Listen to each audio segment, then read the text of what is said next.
பேச வச்சா நல்லா இருக்கும். நம்மளே பேசிட்டு இருக்கோம். ஐயோ பயப்பட வேண்டாம்.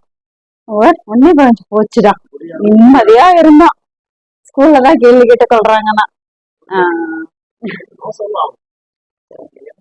சும்மா சாதாரணமா நீங்க சொல்லுங்க. நீங்க ஏதாச்சும் உங்களுக்கு பிடிக்கல முடியாதுன்னு சொல்லி ஏதாச்சும் பிரச்சனையில மாட்டி இருக்கீங்களா? வீட்ல, கிளாஸ்ல, ஃப்ரெண்ட்ஸ் கிட்ட சும்மா சின்னதா மாட்டிருக்கீங்களா? ஏதாவது சொல்ல முடியுமா? பகிர முடியுமா? ஏன்னா நீங்க சொன்னீங்கன்னு வச்சுக்கோங்களேன், இங்க நாங்களும் புரிஞ்சுக்குவோம். எங்களுக்கெல்லாம் அறிவுங்கிறதே கிடையாது பெரியவங்களுக்கு. குழந்தைங்க உலகம் என்னன்னே எங்களுக்கு தெரியாது. நான் உள்ளார வர ட்ரை பண்றோம், அவ்வளவுதான். சரி ஓகே. ரொம்ப வெக்கப்படுறாங்க, தயக்கப்படுறாங்க. சரி ஓகே. இருக்கிறதுல ரொம்ப ஈஸியா அடிமைப்படுத்தக்கூடியவங்க குழந்தைங்களும் பெண்களும் தான் நம்ம நாட்டுல. அது குழந்தைங்க ரொம்ப எல்லாரும் சேர்ந்து என்ன பண்ணுவோம்னா அவங்க நம்ம க்ரஷ் பண்ணி உட்கார வச்சிருவோம். அதுலயும் நாங்க டீச்சரா இருக்கிறதுனால இதுதான் எங்களுக்கு வேலையே. ஒரு நாளைக்கு 8 மணி நேரம் குழந்தைங்களோட இருக்கோம்னா எங்களோட வேலையே வந்து குழந்தைய ஷட்டப் சொல்லி வாய மூடிட்டு, அதோட சார் ரொம்ப வருத்தப்பட்டு கூட சொன்னாரு, குழந்தை மைய வகுப்பறையை ஆக்கவே முடியலன்னு. இன்னைக்கு இருக்கிற சிலபஸ்ல இருந்து எல்லாமே எங்களை வந்து தடுக்குது. அப்ப குழந்தை என்ன நினைக்குதுன்னு நம்மளுக்கு தெரிய மாட்டேங்குது, நம்ம கவனிக்க மாட்டேங்கிறோம். பெரும்பாலும் எங்க பேரண்ட்ஸ் கிட்ட பேசும்போது என்ன பண்ணுவாங்கன்னா, எல்லா வேலை முடிச்சுட்டு எல்லாம் உடல் உழைப்பு செஞ்சுட்டு வருவாங்க. வந்துட்டு என்னன்னா அவங்க வேலை குழந்தைங்கள்ட்ட நம்ம யாருமே உரையாடுறதே இல்லை. பெரிய ஒரு இன்னைக்கு நடக்கக்கூடிய அத்தனை குழந்தை சார் பிரச்சனைகள் நம்மளுக்கு தெரியும். குழந்தைகள் வெவ்வேறு வன்முறையெல்லாம் கையில் எடுக்கிறாங்கன்னா ஒரே ரீசன், அவங்க சொல்றத நம்ம காது கொடுத்து கேட்க மாட்டேங்கிறோம். அந்த குழந்தைங்க என்ன சொல்றாங்கன்றத நம்ம நம்ம நம்ம உள்வாங்க மாட்டேங்கிறோம். ஒரு டீச்சராவும் அதை நான் கவனிக்கிறேன், ஒரு வெளில இருந்து ஒரு பேரண்டாவும் அதை கவனிக்கிறதுனால இந்த மாதிரி புத்தகங்கள் தேவைப்படுது. அப்ப குழந்தைங்க பேசணும். முதல்ல அவங்க எக்ஸ்பிரஸ் பண்றதுக்கு நம்ம வீட்லயும் கிளாஸ்லயும் அனுமதிக்கிறதே இல்லை. அது இந்த இந்த குழந்தைங்க வந்து சொன்னாங்கன்னா இன்னும் கொஞ்சம் நல்லா இருந்திருக்கும், பட் சொல்ல தயக்கப்படுறாங்க. ஆனா அதான் உண்மை. வித்தியாசம் இருக்கு, கேட்டகரி இருக்கு. குழந்தைங்களே எலைட் குழந்தைங்க ஒரு மாதிரி வளர்றாங்க, மிடில் கிளாஸ் குழந்தைங்க ஒரு மாதிரி இருக்காங்க, லோயர் மிடில் கிளாஸ் குழந்தைங்க ஒரு மாதிரி வளர்றாங்க. இப்ப எங்ககிட்ட நான் அரசு பள்ளியில வேலை பார்க்குறேன், எங்கள்கிட்ட லோயர் கிளாஸ் குழந்தைங்க தான். இப்ப அந்த குழந்தைங்க வேலை செய்ய மறுத்துட்டாங்கன்னா அடி விழும். டயர்டா இருக்கு, நான் வேலை செய்யல அப்படின்னா எதுல இருந்து அடி விழுந்தே தெரியாது. அப்ப அந்த குழந்தைகிட்ட போயிட்டு அவங்க பேரண்ட்ஸ் கிட்ட போய் உரையாடவே முடியாது நம்மளால. ஏன்னா எல்லாருமே ரொம்ப உடல்நலிப்பு சார்ந்தவங்க தான், நம்ம யாருமே வந்து இங்க குறையே சொல்ல முடியாது. அப்ப இது ரொம்ப அழகா வார்த்தை சார், கலாச்சாரமா உருவெடுக்கணும். ஒரு குழந்தை இண்டிபெண்டா இருக்கணுங்கிறோம், சுயமா இருக்கணும்ன்றது நம்மளுடைய ஆசை. ஆனா அதுக்கான சூழலை வீட்லயும் வகுப்பறையிலையும் சமூகத்திலையும் உருவாக்குறோமான்னு பெரியவங்க நம்ம தான் நம்மள சுய பரிசோதனைக்கு உட்படுத்த வேண்டியதா இருக்கு. நானும் என்ன உட்படுத்திக்கிட்டே இருக்கேன். அவர் தோழர் சொல்லும்போது சொன்னாரு, அப்ப நம்ம அந்த சுய பரிசோதனைக்கு உட்படுத்த வேண்டிய அவசியம் நமக்குள்ள இருந்துகிட்டே இருக்கு. ஒரு குழந்தை நோ சொல்றதை நம்ம ஏத்துக்கிறோமா?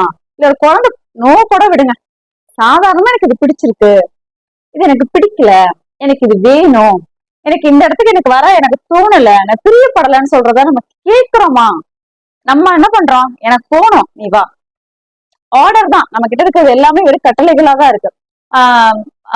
இந்த புத்தகம் எழுதும்போது நான் நோ சொல்றேனா அப்படின்னு நான் நோ சொல்றது கிடையாது நிறைய இடங்கள். ஆனா அந்த புத்தகம் நிறைய படிப்பினைகளை கொடுக்குது, நோ சொல்லி பழகணும் நானும் ஃபர்ஸ்ட் எல்லா இடங்கள்லயும். அப்ப குழந்தைங்க சொல்ற விஷயம் குழந்தைங்களுக்கு நாங்க சுதந்திரமா தான் விடுறோம். எங்களை பொறுத்த வரைக்கும் எங்களுக்கு சிலபஸ் அதெல்லாம் நெக்ஸ்ட் தான்.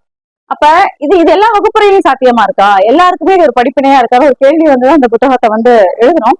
பின்னாடி வந்து ஒரு எக்ஸசைஸ் மாதிரி கொடுத்துருப்போம். ஆனா இந்த ஹோம் ஒர்க் அப்படின்லாம் கேட்டாங்க, இல்ல அப்பதான் ஒண்ணு கிடையாது. குழந்தை தன்னைத்தானே செல்ஃப் எக்ஸ்பெரிமெண்ட் பண்ணி பாத்துக்கணும். செல்ஃப் எக்ஸ்பெரிமெண்ட் அதை நான் போய் சொல்லக்கூடாது, இந்த அப்படி நோ சொல்லணும் அப்படின்னு நான் போய் குழந்தைகிட்ட சொல்லக்கூடாது. அந்த குழந்தை புக் படிச்சுட்டு அந்த குழந்தைய அந்த இடத்துக்கு நகரணும். எதையுமே நானுமே திணிக்க கூடாது, இது நல்ல விஷயம் நோ சொல்லுன்னு போய் ஒரு குழந்தைய நான் போய் திணிக்கவும் கூடாது. அந்த குழந்தைய இயல்பா படிச்சுட்டு சொல்லுதாங்கிறது ரொம்ப முக்கியம்.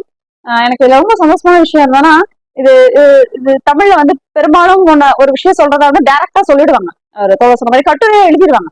ஆனா நாங்க வெவ்வேறு வடிவங்களை நாங்க ட்ரை பண்ணி பார்த்தோம். மெயில் அனுப்பிச்சாரு, முத்துக்குளத்துல அனுப்பிச்சாலுமே அனுப்பிச்ச உடனே படிச்சுட்டாரு. ஒரு பதிப்பாளர் புத்தகத்தை வாசிக்கிறதுங்கிறதே எங்களுக்குலாம் ரொம்ப சந்தோஷமா இருக்கு. இம்மிடியேட்டா படிச்சுட்டு உடனே வந்து எங்களுக்கு ரிப்ளை கொடுத்துட்டாரு, இந்த புக் எங்களுக்கு ரொம்ப பிடிச்சிருக்கு. ஓகே, எங்களுக்கு அதுவே பெரிய விஷயமா இருந்துச்சு. ஏன்னா இதுக்கு முன்னாடி 2 பதிப்பாளர்கள் வந்து நிராகரிச்சுட்டாங்க, அவங்களுக்கு இந்த வடிவம் புரிபடல அப்படி வேணா சொல்லலாம். ஏன்னா நம்ம குழந்தை தானே எல்லாத்தையும் எழுது, எனக்கு தோன்றத பேனா எடுத்து சரசரன்னு எழுதி புத்தகத்தை உடனே போட்டுடுறாங்க. இந்த புத்தகம் உருவாக்குறதுக்கு எனக்கு ரொம்ப டைம் எடுத்துக்கிட்டோம். நாங்க 1 நேரம் இருக்குமாப்பா, 1 வருஷம் ஆயிருக்கும். ஏன்னா எழுதிட்டோம், ஒரு 3 months கிடப்புல போட்டுட்டு திருப்பி எடுத்து பார்ப்போம். திருப்பி 3 months போட்டுட்டு திருப்பி எடுத்து பார்ப்போம். அது லாங்குவேஜ் வைஸும் சரி, கண்டென்ட் வைஸும் சரி, நம்ம சரியானதை குழந்தைகிட்ட கொடுக்கணுன்ற பயம் வந்து எங்க 2 பேருக்குமே இருந்துகிட்டே இருந்துச்சு. அதனால 1 year ஆச்சு.